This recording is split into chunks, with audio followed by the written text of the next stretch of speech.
حافظ زبیر علی سعید، اللہ تیری قبر پہ اللہ کروڑوں رحمت نازل فرمائے۔ میرے جامعہ امام بخاری سرگودا میں پڑھاتے تھے، دورہ پڑھنے سے چند دن پہلے میرے مسجد میں نماز پڑھ کے ہم کھڑے اکٹھے، پتا کیا الفاظ کہے شیخ نے، کہا اگر میں یہاں مر جاؤں تو مجھے واپس اپنے گاؤں میں نہ بھیجنا، مجھے سرگودا میں مولانا ثناء اللہ مرسلی کے ساتھ دفن کر دینا۔ میں نے کہا شیخ اپنے گاؤں میں جا کے تمہیں دفن کریں، مذاق کے طور پہ کہا۔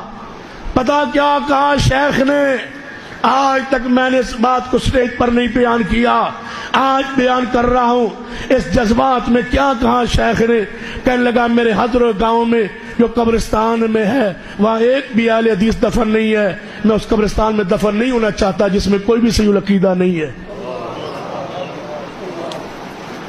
ہر آدمی کی غیرت حمیت ہوتی ہے، لیکن اللہ کا امر تھا وہ نہ ہوا، وہی دفن ہو گئے۔ مجھے امید ہے اللہ انشاءاللہ قیامت والدن محدثین کی صف سے شیخ کو اٹھائے گا اس غیرت اور حمیت کی وجہ سے۔ توجہ ہے ماشاءاللہ۔